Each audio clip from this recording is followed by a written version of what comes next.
Ya, sudah bisa kelihatan besar ya, teman-teman?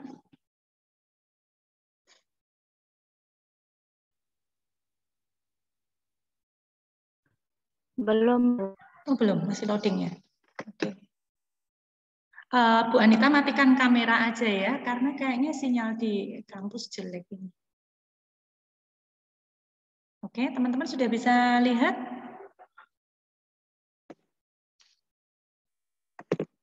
Share screen saya? Loading, Bu. Oke, kita tunggu dulu ya. Nanti Bu Anita dikabari kalau sudah kelihatan.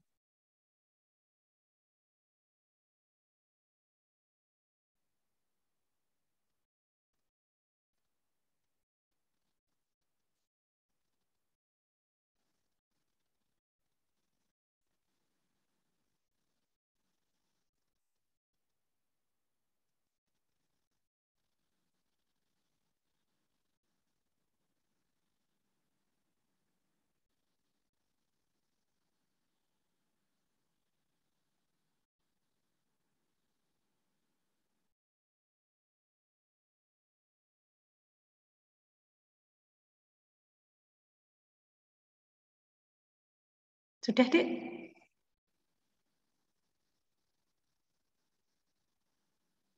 Halo? Sudah bisa kelihatan?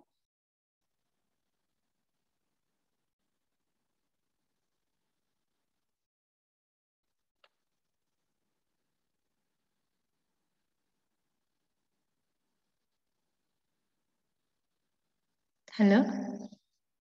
Teman-teman bisa dengar suara Bu Anita?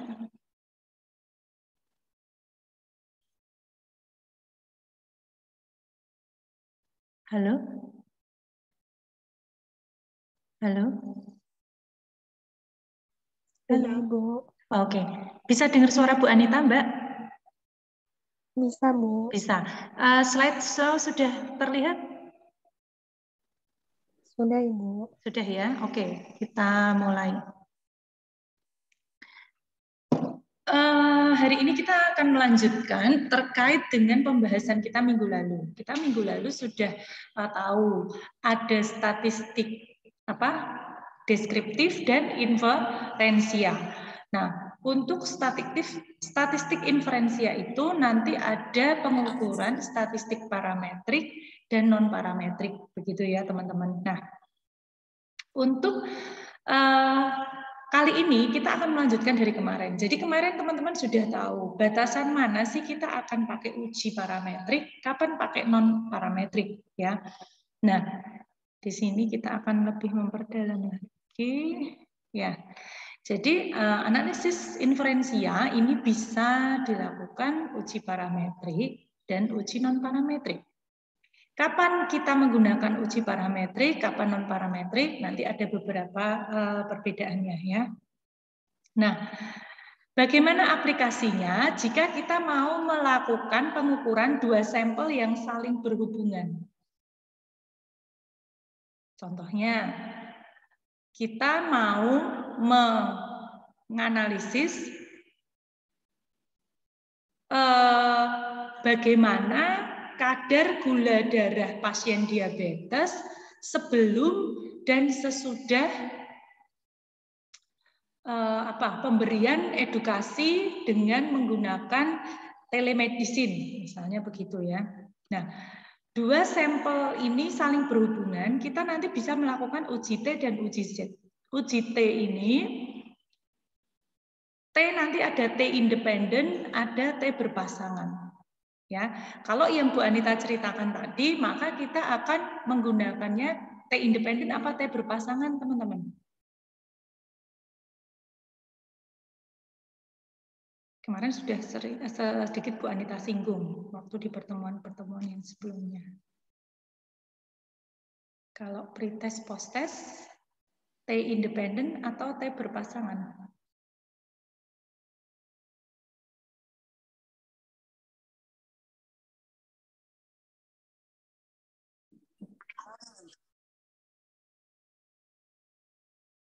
Halo.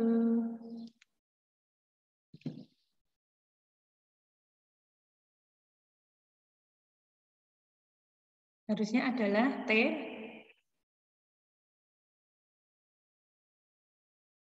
berpasangan atau independen? Berpasangan ya. Kalau kita akan menganalisis sebelum dan sesudah itu berpasangan.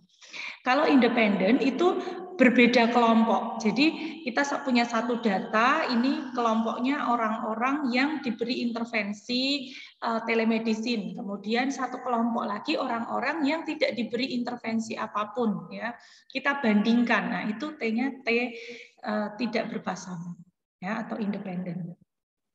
Nah, kalau kita mau menguji yang saling berhubungan begitu, kemudian non parametrik ya, datanya tidak terdistribusi normal, maka kita bisa menggunakan sign test atau uji tanda atau uji peringkat bertanda atau Wilcoxon atau McNamar ya. Kemudian untuk yang tidak berhubungan, nah yang tidak berhubungan ini yang uji T tidak berpasangan, gitu ya.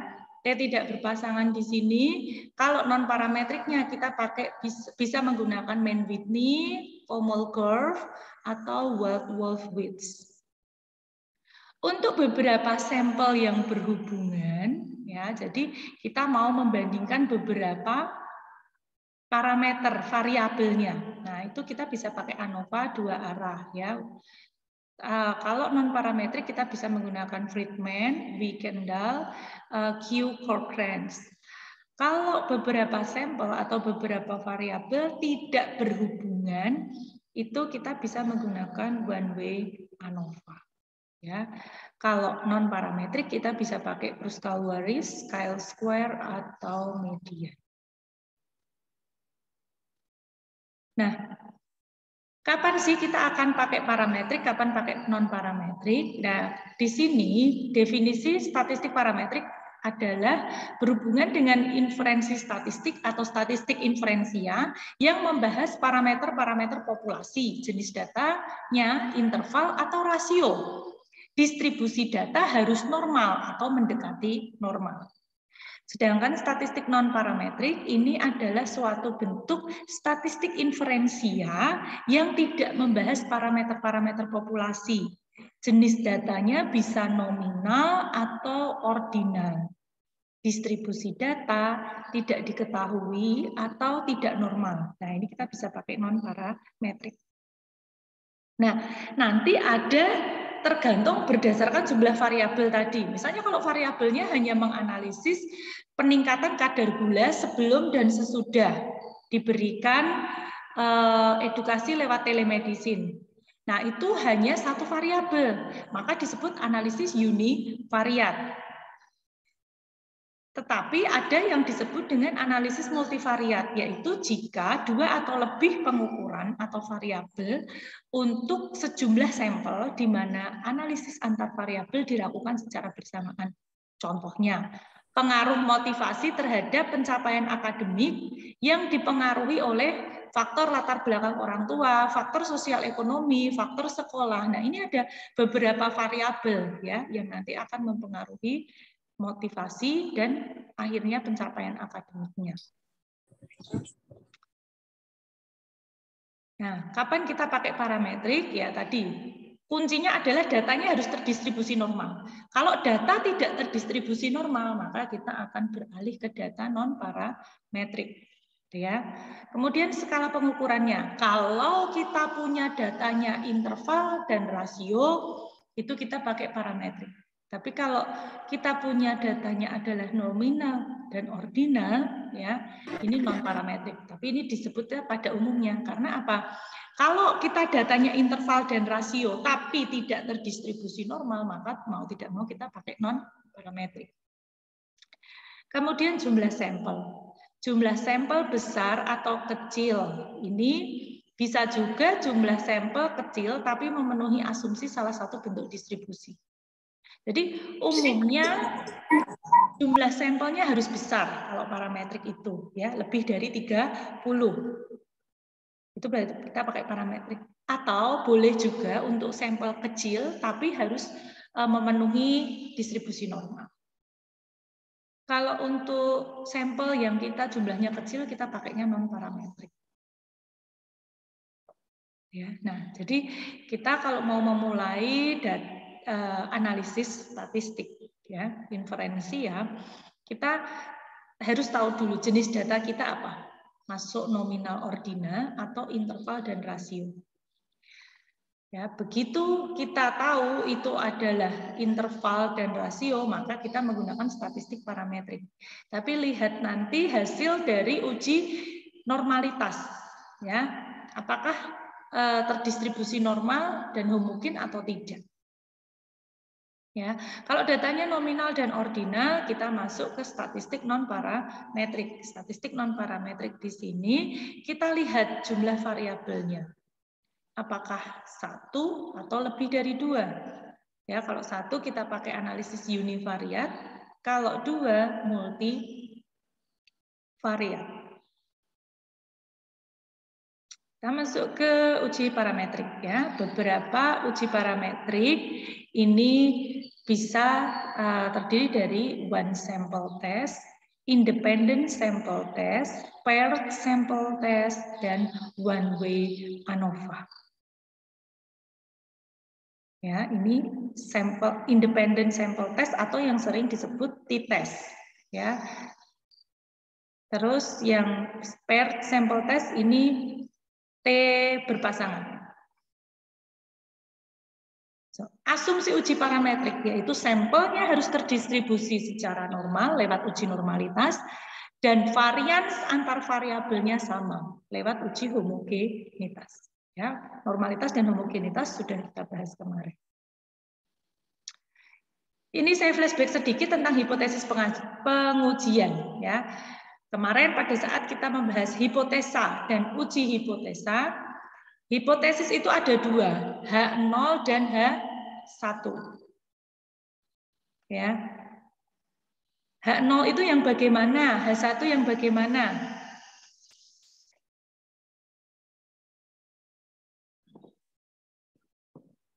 Yuk, kata kuncinya.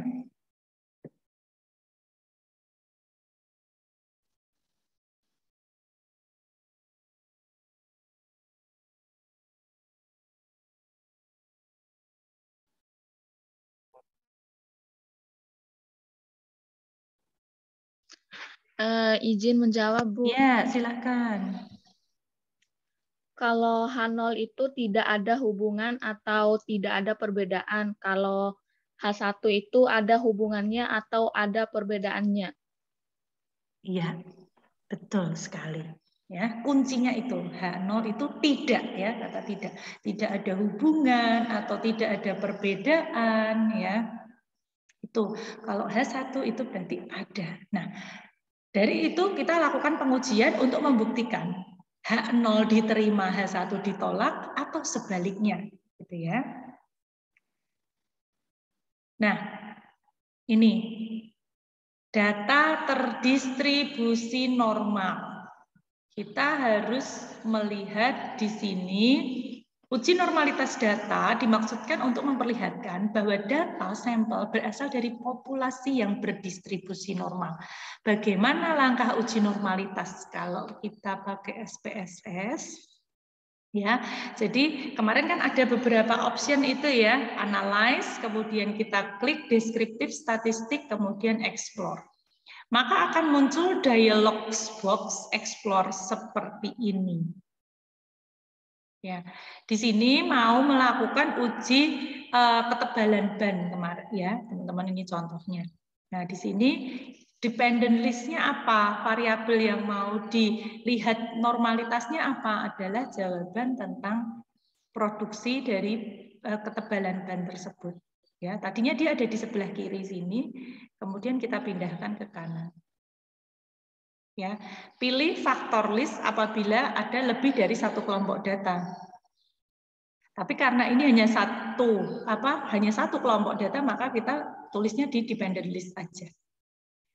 Kemudian klik tombol plots, pilih normality test with plots. Ya, jadi klik yang bagian plot ini. Kelihatan ya kursornya Bu Anita bergerak-gerak ya, plots. Nah, hipotesis dari pengujian ini adalah H1 sampel berasal dari populasi yang berdistribusi normal. H0 sampel tidak berasal dari populasi yang berdistribusi normal. Nah, untuk distribusi ini memang hipotesisnya menjadi berbalik ya teman-teman. Jadi H0-nya itu yang berdistribusi normal, H1 tidak berdistribusi normal. Kemudian untuk tadi varians antar variabelnya sama ya. Ini untuk menunjukkan homogenitas data. Tadi normalitas, ini homogenitas. Ya. Kalau ini nanti kita klik sama analyze deskriptif statistik, kemudian explore, pilih variabel yang hendak diuji sebagai dependent list-nya, ya, dan kelompok sebagai faktor list. Setelah itu klik plots. Nah, nanti dari pengujian normalitas dan homogenitas, kita kan bisa dapat apakah dia itu terdistribusi normal dan homogen atau tidak. Nah, pada slide ini pengujian tadi menunjukkan distribusi yang normal dan homogen, sehingga kita akan melanjutkan dengan pengujian parametrik. Nah, tadi pengujian parametrik ada berapa saja, teman-teman? Jenis?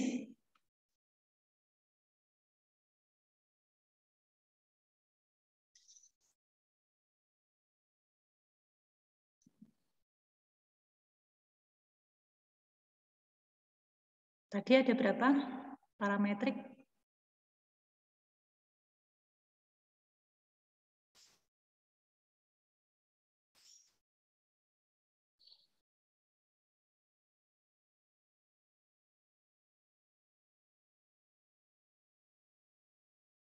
Ada 4. Apa saja?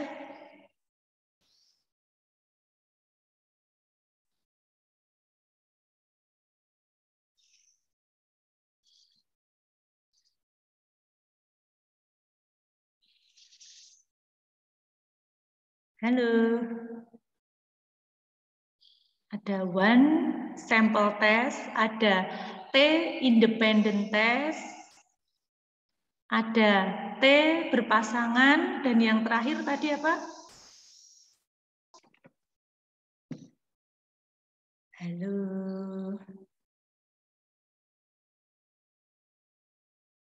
One way ANOVA. Oke, kita masuk ke one sample test. One sample t-test secara umum dipergunakan untuk memperlihatkan ya, apakah terdapat perbedaan antara suatu distribusi dengan nilai tertentu. Ya, contohnya tadi produsen ban hendak menguji apakah ketebalan produksinya dalam satu hari tertentu sesuai dengan standar yang ditetapkan. Nah, standar yang ditetapkan dia adalah 210 mm. Dia mau menguji dalam satu hari itu apakah ban yang diproduksinya itu semua sesuai standar atau tidak. Nah, sebagai ilustrasi, si produsen tadi, perusahaan tadi memproduksi 10.000 ban dalam satu hari. Maka tidak efektif jika perusahaan tersebut mengukur seluruh penggaris untuk melihat apakah produksinya memenuhi standar atau belum. Ya, masuk mau diukur satu-satu ketebalannya. Nah, perusahaan bisa menetapkan sampling, misalnya mengambil 100 ban pada hari tertentu kemudian mengukurnya. Nah, kemarin teknik pengambilan sampel, minimal sampelnya sudah ada rumusnya ya ketika kita membahas di hipotesis dan uji hipotesis. Dengan menggunakan one sample t-test, maka perusahaan dapat melihat apakah produksi ban sudah sesuai dengan standar produksi dengan toleransi 5% atau belum. Nah, ini ya, hipotesisnya H0. Rata sampel atau ketebalan ban tadi, rata ketebalan ban tidak berbeda secara signifikan dengan nilai standar. Nilai standarnya tadi berapa, teman-teman?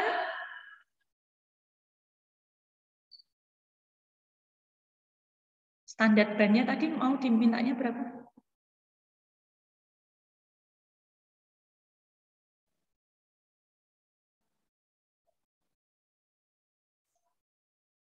Halo, baru aja loh.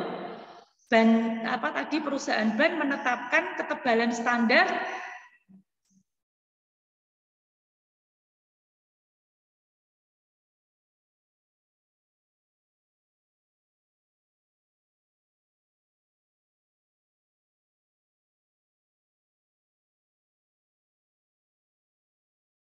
Ayo teman-teman fokus, kita kuliah cuma 50 menit loh. Baru aja Bu Anita menyebutkan tadi. Atau slide-nya Bu Anita nggak jalan? Atau gimana ini?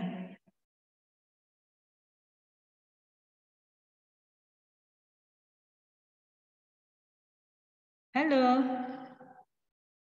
Halo, masih pada di sini nggak ya? Ya, Bu. Ya. Masih, Bu. Standar ketebalan bannya tadi berapa?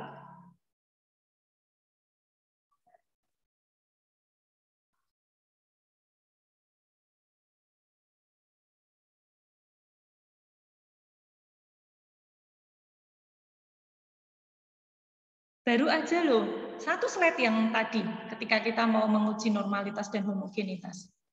Contohnya ini, sebuah perusahaan ban menetapkan standar ketebalan bannya adalah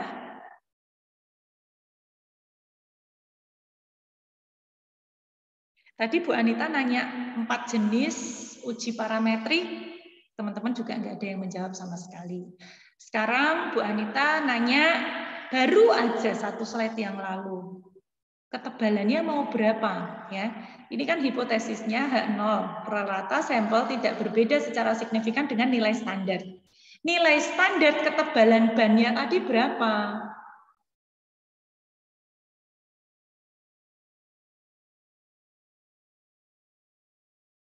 Nggak tahu.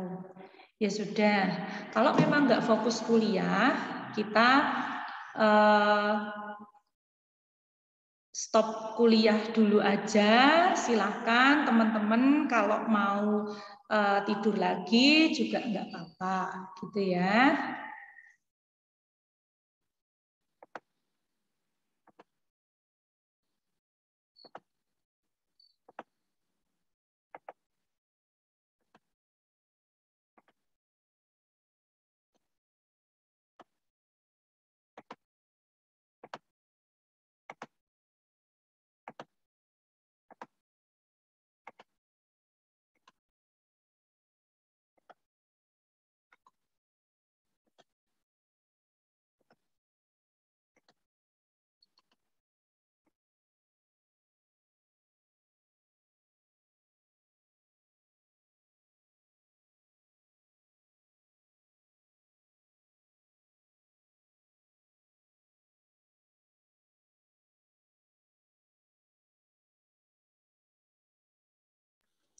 Mohon maaf, Bu. Kurang jelas tadi, Bu.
Oke, Ya, kita mulai kembali saja teman-teman ya. Tadi kelompok B sudah saya remove semua dari ruangan Zoom ini karena sepertinya tidak siap kuliah ya.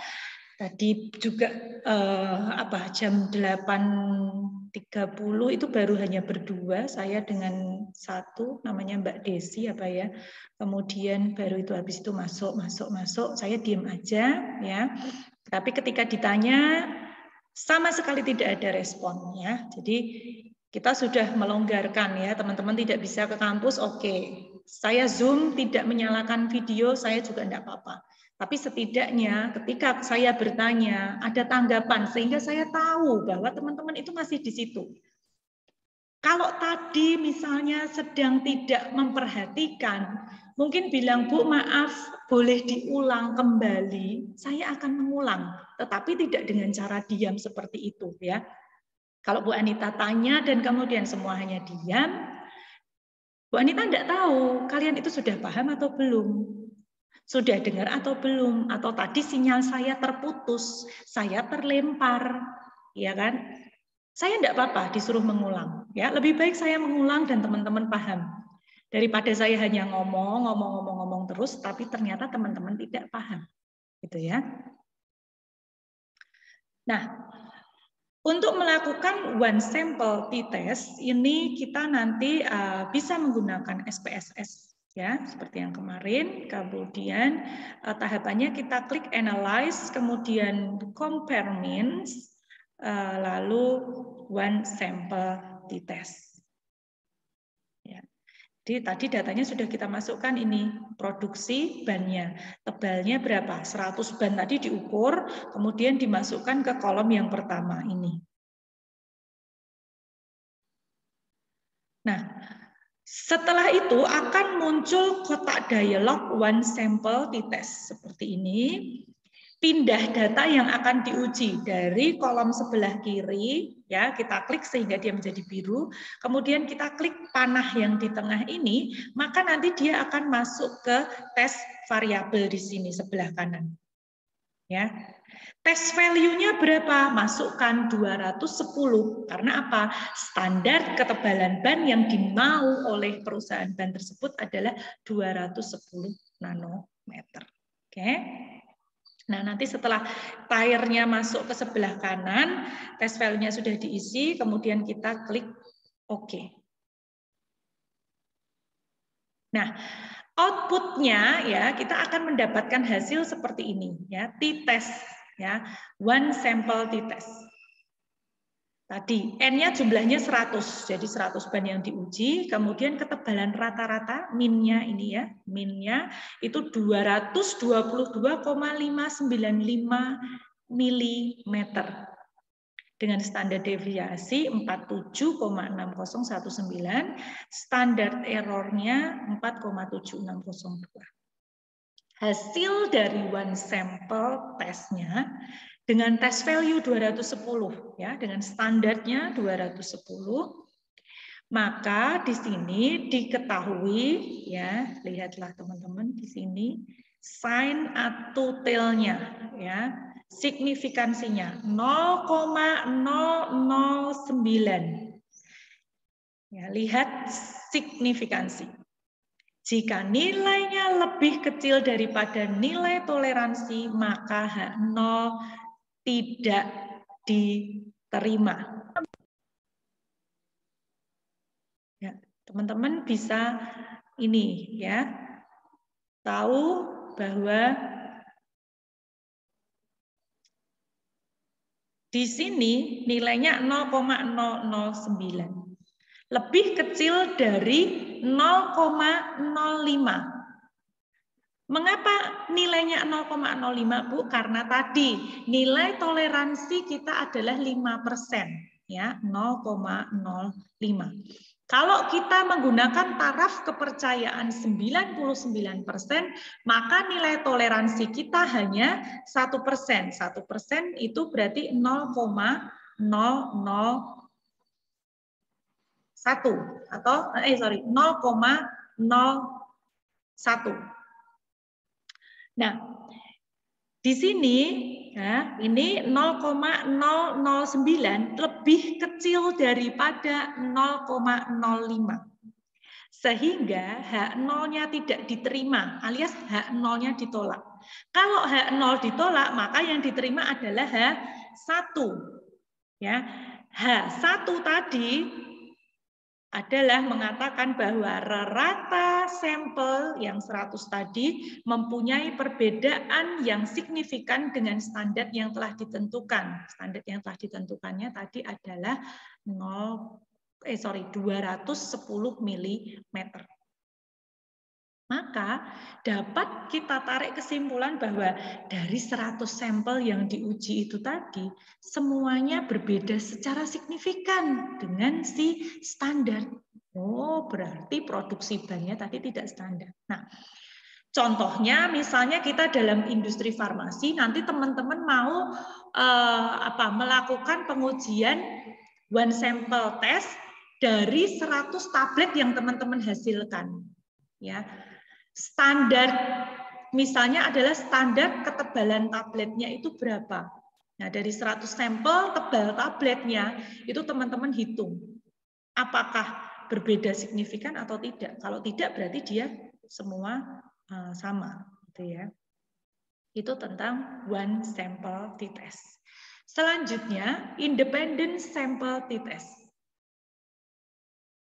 Kita langsung masuk ke contoh ya. Jadi independent sample t-test ini adalah pembandingan dua kelompok yang berbeda, independen, yang tidak saling berhubungan. Ya. Tapi untuk parameter yang sama, untuk variabel yang sama. Nah, di sini kita mau melakukan uji statistik dari 60 sampel acak, ya, pendapatan teknisi listrik dan perawat di Amerika. Kita mau tahu apakah terdapat perbedaan penghasilan yang signifikan antara profesi teknisi listrik dan profesi perawat di Amerika. Ini dua kelompok yang berbeda ya, listrik dan perawat. Berbeda kelompoknya, kita mau tahu pendapatannya beda atau sama, ya. Berbeda signifikan atau tidak signifikan. Gitu. Nah, uji statistik SPSS-nya tetap melalui uji normalitas dan homogenitas dulu untuk mengetahui dia terdistribusi normal atau tidak. Ya, sama ya prosesnya seperti yang awal tadi ketika one sample. Nah, ini di sini muncul normalitas tesnya. Ya, teman-teman lihat pada bagian signifikansi. Dengan Komol curve ini 0,2. Ya, baik perawat maupun listriknya. Kita lihat. Ini income-nya ya, pendapatannya dalam dolar. Nah, kemudian untuk homogenitas datanya ini signifikansi 0,796. Hipotesis varians kedua kelompok tidak berbeda secara signifikan, kemudian H1-nya varians kedua kelompok berbeda secara signifikan. Setelah kita memastikan dua asumsi tersebut terpenuhi, ya, antara normalitas dan homogenitasnya itu tadi, oh ya, memenuhi bahwa dia normal dan homogen, maka hipotesisnya kita mau melihat apakah pendapatan dari teknisi listrik dan perawat tadi itu berbeda atau berbeda secara signifikan atau berbeda tidak signifikan. Untuk uji independent sample t-test itu kita ngekliknya adalah analyze, compare means, kemudian independent sample t-test. Pilih variabel income sebagai test variable dan variabel occupation sebagai grouping variable.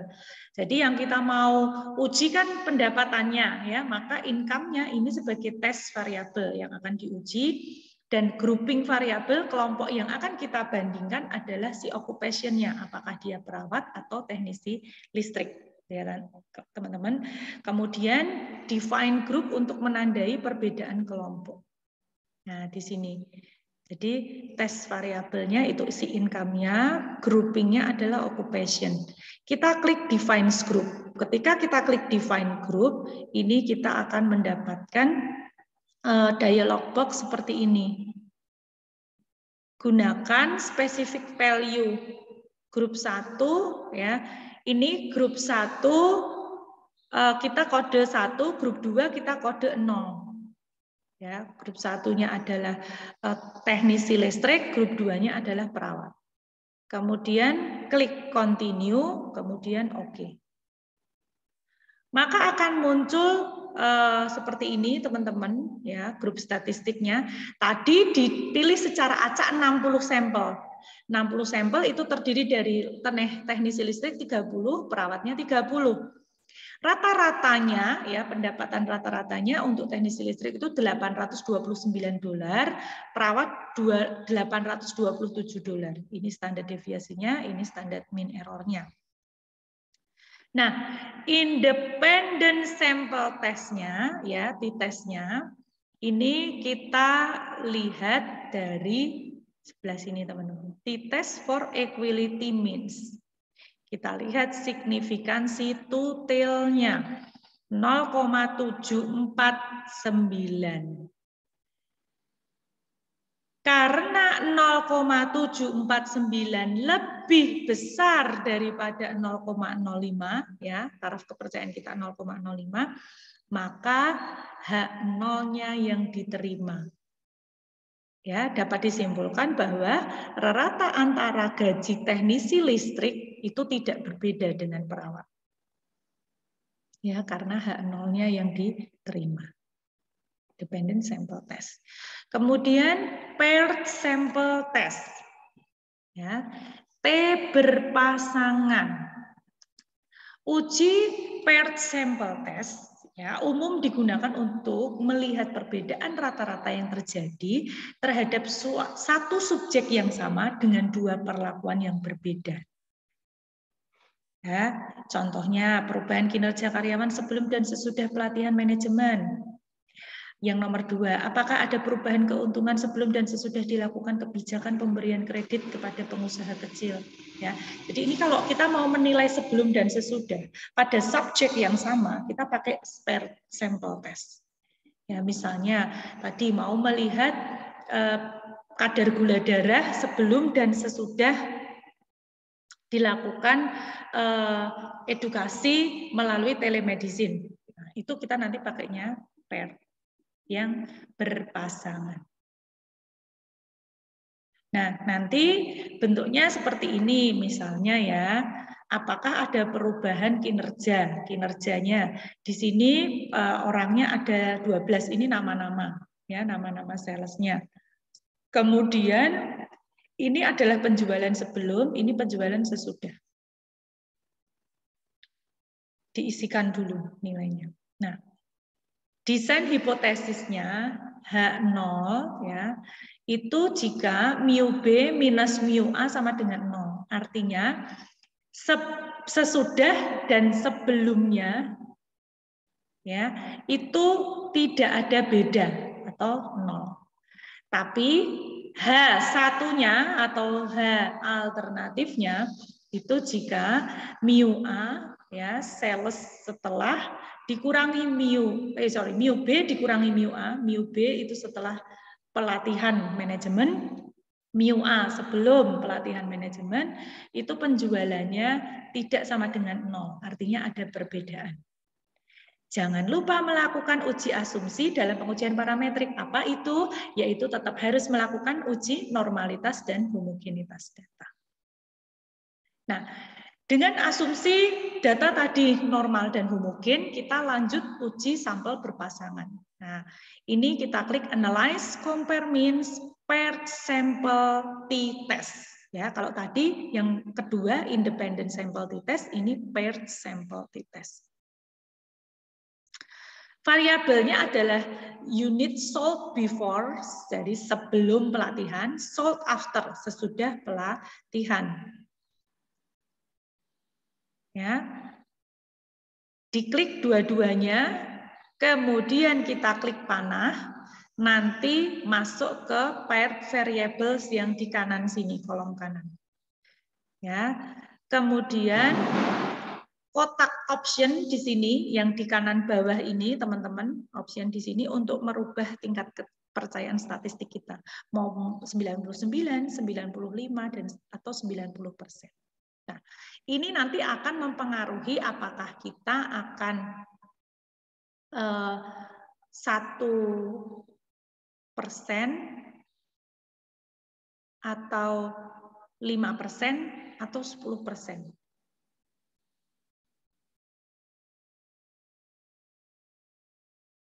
Nah, ini paired sample testnya, ya, di tesnya tadi.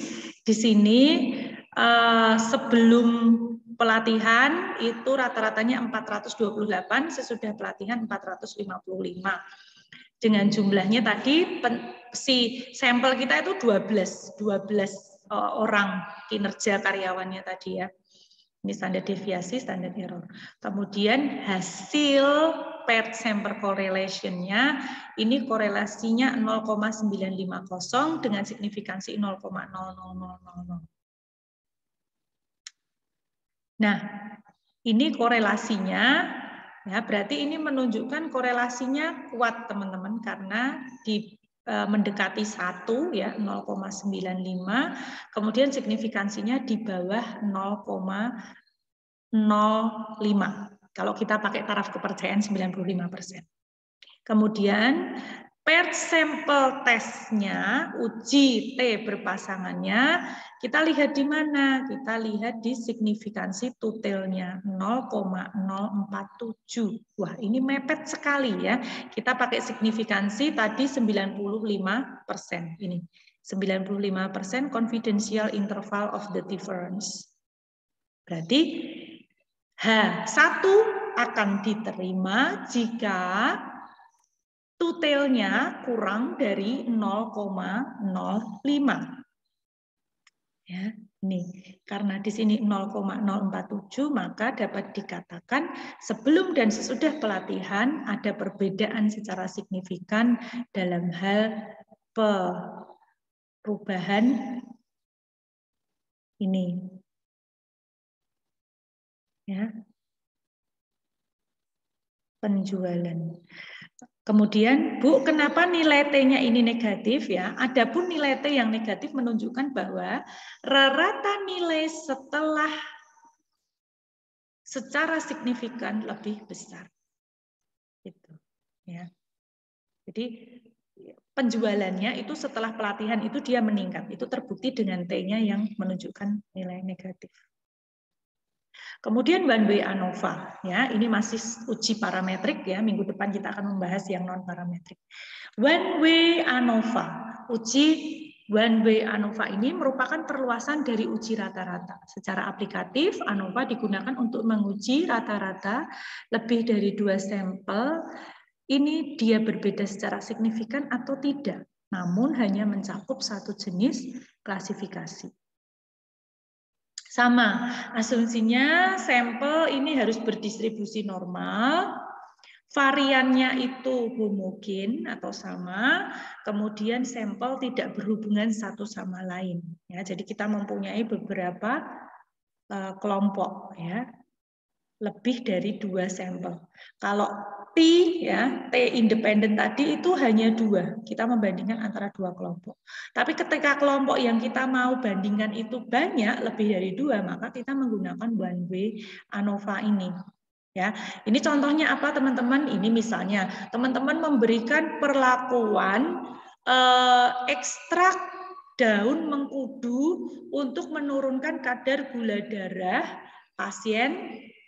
Menurunkan kadar gula darah pada tikus jantan yang diinduksi dengan aloksan gitu ya. Jadi tikusnya sudah dirusak, pankreasnya sehingga dia tidak bisa memproduksi insulin sehingga kadar gulanya terus tinggi. Kita mau lihat bagaimana sih ekstrak daun mengkudu itu bisa menurunkan. Nah, pada dosis berapa? Kita buat itu ada dosis misalnya 50 mg per kilogram berat badan, 100 mg per kilogram berat badan, 150 mg per kilogram berat badan, 200 mg per kilogram berat badan. Ya, kita punya 4 kelompok.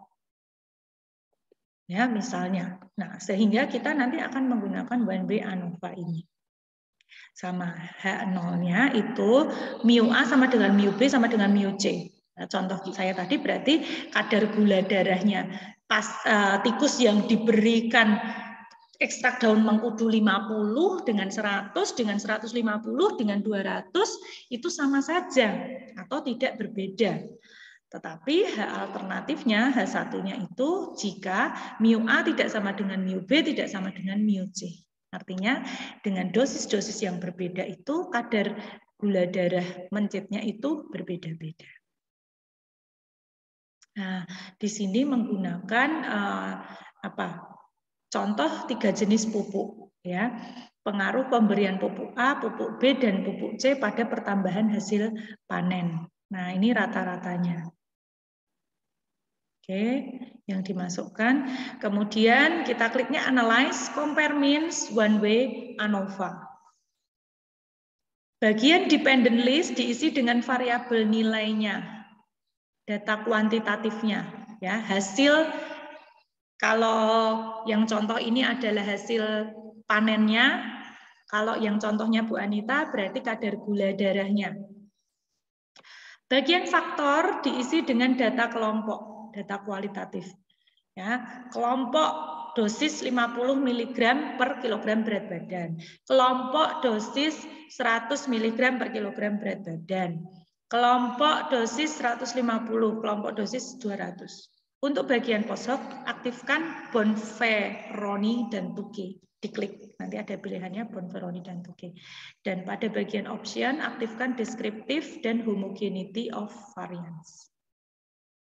Sehingga nanti kita bisa dapat ini, teman-teman. Ya, hasil panen per hektar dengan pupuk A. Masing-masing ada 10 sampel ya yang menggunakan pupuk A ini. Hasilnya rata-rata 4, 8, dan 13 ton gitu ya masing-masing. Kemudian hasil panen per hektar dengan pupuk A untuk homogenitas variansnya. Ya, homogenitasnya itu signifikansinya 0,618. H0 tidak ditolak. Artinya asumsi kesamaan varians atau ragamnya terpenuhi. Ya. Kemudian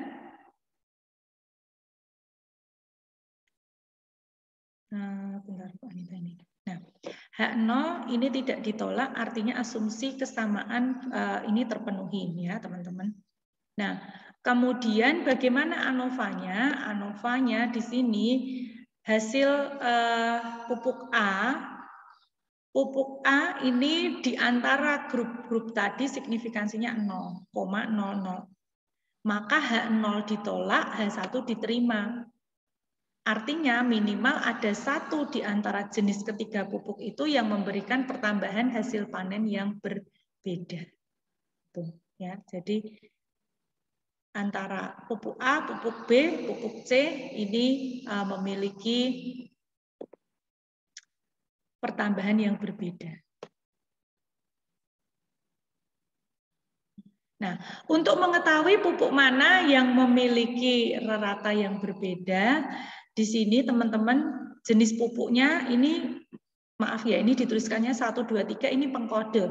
1 ini pupuk A, 2 pupuk B, 3 pupuk C. Ya. Dibandingkan pupuk A dibandingkan dengan pupuk B. Oh, ini signifikan. Pupuk A dibandingkan dengan pupuk C signifikan. Dan ini semua signifikan ya, teman-teman. Artinya, ketiga pupuk itu memang secara statistik memiliki rata yang berbeda-beda. Ya, ini terlihat dari munculnya tanda bintang pada semua jenis pupuk. Ya, ini di sini rata-ratanya itu berbeda semua. Ada yang minus, ada yang tidak, ya. Kalau minus ini artinya pupuk jenis A itu lebih, karena I minus J, maka kalau minus begini, maka pupuk yang A ini lebih rendah daripada pupuk yang B. Pupuk yang A lebih rendah daripada pupuk yang C, dan ini selisihnya cukup besar. Jadi kalau 1B itu kita lihat dulu secara signifikansinya antara 3 kelompok tadi bagaimana. Atau kalau kita mau ke yang kadar gula darah di mencit tadi, 4 kelompok tadi hasilnya bagaimana. Oh ternyata semua beda signifikan. Nah setelah semua beda signifikan kita mau melihat apakah memang AB signifikan, AC signifikan, BC signifikan. Nah itu kita lihat dari uji Tuke ataupun Veroni tadi. Karena kita sudah mengaktifkan Tuke dan Veroni, kita bisa dapat hasil dependent variabelnya. Oke, sampai di situ teman-teman, ini kita sudah uji non-parametrik. Uji non-parametrik akan saya lanjutkan besok. Ya. Terima kasih untuk perhatian teman-teman semua. Minggu depan akan Bu Anita perjelas kembali, flashback dulu sebelum kita masuk ke uji non-parametrik. Terima kasih, selamat siang, saya akhiri. Wassalamualaikum warahmatullahi wabarakatuh. Salam sejahtera bagi kita semuanya.